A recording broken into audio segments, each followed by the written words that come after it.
हरिओम. अवधूत चिंतना श्री गुरुदेव दत्त श्री स्वामी समर्थ.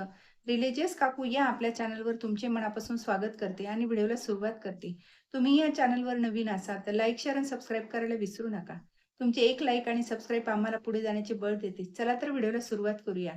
बघा, आता आपण 4 महिने चातुर्मास आपण सेवा करणार आहोत आणि आपल्याला स्तोत्र पठण करायचे आहे. तर ह्या 4 महिन्यामध्ये जे काही आपण सेवा करू त्याचा आपल्याला अधिक पटीने पुण्य प्राप्त होत असतं आणि आपल्यासाठी हे सुवर्ण संधी असते, की 4 महिने चातुर्मासमध्ये आपण जितकी सेवा करू, तितकं आपली म्हणजे जास्त आपल्याला पुण्य प्राप्त होतं आणि भगवान हरिविष्णू आपल्यावर कृपा आशीर्वाद प्राप्त करतात. तर वर्षभरात जर आपल्याकडनं काही सेवा घडल्या नाही, तर आपण हे 4 महिने चातुर्मास आवर्जून ही सेवा करायची आहे. तर ह्या सेवेमध्ये आपल्याला कुठले सेवेचे म्हणजे नियम पण पाळायचे आहेत, तर कुठले नियम पाळायचे आणि कुठल्या सेवा करायची आजच्या आपण व्हिडिओमध्ये बघणार आहोत. ते व्हिडिओ शेवटपर्यंत नक्की बघा.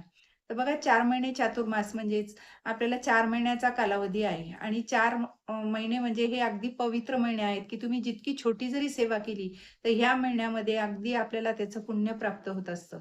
तर तुम्ही स्तोत्र पठण करा किंवा म्हणजे काही पारायण सेवा करू शकता ह्या महिन्यामध्ये. पण अखंड 4 महिने आपल्याला पारायण करायचं आहे. आषाढी एकादशी तर कार्तिक एकादशीपर्यंत आपल्याला हे पारायण म्हणा, जे काही तुम्ही सेवा करताल, तर ते 4 महिने चातुर्मास करायचे आहे.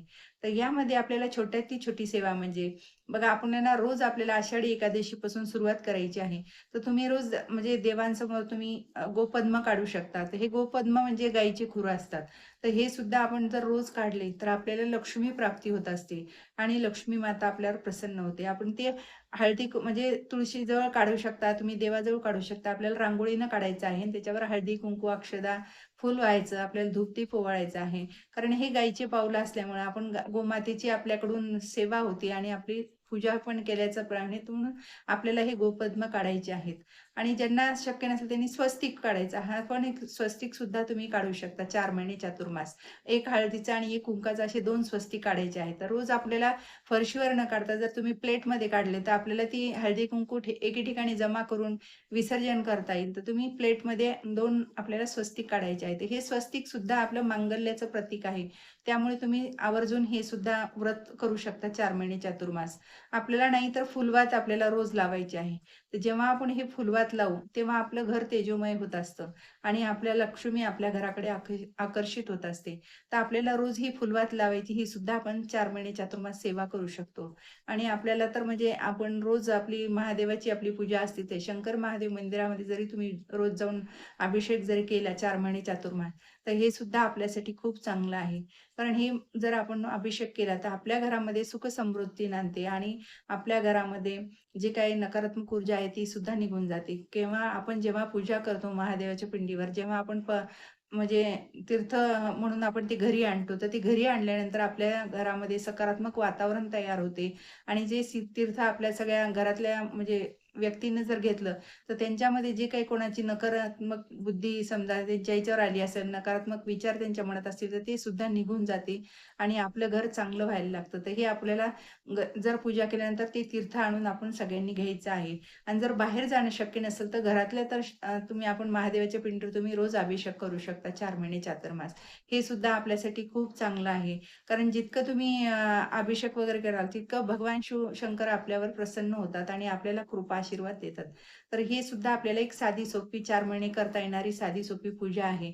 आणि दुसरं म्हणजे आपल्याला ओम नमो भगवते वासुदेवाय, ओम नमो भगवते वासुदेवाय हा जप आपल्याला करायचा आहे. म्हणजे जितकं तुम्हाला ह्या 4 महिने चातुर्मासात जप करता येईल, तितकं आपल्यासाठी खूप चांगलं आहे. नाहीतर आपलं म्हणजे मोबाईलवर लावूनही तुम्ही ऐकू शकता. आणि आपल्याला भगवान हरिविष्णूंसाठी आपल्याला व्यंकटेश स्तोत्र पठण करायचं आहे. रोज तुम्ही सकाळी करा किंवा संध्याकाळी करा. तुमच्या इच्छेनुसार तुम्हाला जसा वेळ मिळेल तसं तुम्ही सकाळ संध्याकाळी व्यंकटेश स्तोत्र पठण करू शकता. नाहीतर विष्णू सहस्त्रनाम हे सुद्धा तुम्ही म्हणू शकता. तुम्हाला जे म्हणजे तुमच्या आवडीनं तुम्हाला म्हणजे वाटेल जे आपल्याला पठण करायचं ते तुम्ही करायचं आहे. कारण हे 4 महिने चातुर्मास व्यंकटेश स्तोत्र वाचना, विष्णू सहस्त्रनाम वाचलं तरी चालतं.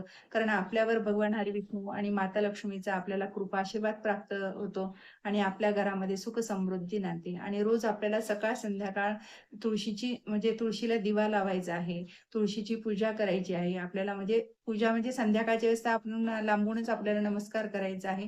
पण सकाळी जेव्हा तुम्ही अंघोळ झाल्यानंतर पूजा करता, तेव्हा मात्र व्यवस्थित आपल्याला तुळशीची पूजा करायची आहे. जेव्हा तुम्ही तुळशीची पूजा करताल, तर भगवान हरिविष्णू आपल्याला कृपा आशीर्वाद देतात. कारण भगवान हरिविष्णूंना तुळस ही प्रिय आहे. त्यामुळे ही आपल्याला रोज सकाळ संध्याकाळ तुळशीची पूजा करायची आहे. आणि हे तुळशीला संध्याकाळी नुसतं लांबून आपल्याला नमस्कार करायचा आहे. सकाळी आपली रोजची जी पूजा आहे ती करायची आहे. आणि धूप, दीप, अगरबत्ती ओवाळायची आहे. खडीसाखरेचा नैवेद्य दाखवायचा आहे तुळशीजवळ. हे आपल्याला 4 महिने चातुर्मास करायचं आहे. कारण जेव्हा आपण खडीसाखर ठेवतो, तेव्हा आपल्या घरामध्ये सुख, शांती, ऐश्वर्य लाभतं. तेव्हा आपण तुळशीजवळ रोज खडीसाखरेचा नैवेद्य ठेवायचा आहे. आणि ही आपल्याला म्हणजे 4 महिने जर चातुर्मासात तुम्हाला जी कोणी सुवासीन जर भेटेल, तर तिची आपल्याला एक एक जरी भेटली, तर तिची आपल्याला रोज ओटी भरायची आहे 4 महिने चातुर्मास. कारण हे आपण लक्ष्मीचं रूप मानून तिची ओटी जर भरली, तर नक्कीच आपल्या घरामध्ये धनधान्याची बरकता राहते. घरात भरभराटी येते. तर ही आपल्याला 4 महिने चातुर्मास आपल्याला तिची ओटी भरून आपल्याला म्हणजे नमस्कार करायचा आहे आणि तिला दूध वगैरे द्यायचं आहे. आणि अशा जर प्रकारे आपण ओटी केली, तर नक्कीच आपल्या घरामध्ये पण भरभराटी येईल. आणि जेव्हा तुम्हाला जे काही 4 महिने चातुर्मास एखादी जर पूजा केली, त्यानिमित्ताने तुम्ही अन्नदान करू शकता. गोरगरिबांना सुद्धा तुम्ही काही जे काही अन्नदान करता येईल, तिकडं पण अन्नदान करायचं आहे. तर हे असं अन्नदान 4 महिने चातुर्मासात खूप महत्त्व देतं आणि आपली जी काही घरामध्ये संकटे आहे, अडी-अडचण आहे, ती सुद्धा निघून जाते. तर हे अन्नदान सुद्धा ह्या 4 महिने चातुर्मासात खूप महत्त्वाचं आहे. तर हे आपल्याला असे छोटे-छोटे नियम पाळायचे आहेत आणि हे जर नियम पाळले, तर नक्कीच आपल्या घराची प्रगती होईल. ज्या काही अडी-अडचणी असतील, त्या सुद्धा थांबलेल्या आपल्याला निघून जातील. म्हणून हे छोटे-छोटे 4 महिने आपल्याला 4 महिने चातुर्मासात हे नियम करायचे आहेत आणि हे आवर्जून करा. म्हणजे भगवान हरिविष्णू आणि माता लक्ष्मी आपल्यावर प्रसन्न होतील आणि आपल्याला कृपा आशीर्वाद प्राप्त करतील. श्री स्वामी समर्थ. जय जय स्वामी समर्थ. माझा जर व्हिडिओ आवडल्यास लाईक, शेअर आणि सबस्क्राईब करायला विसरू नका.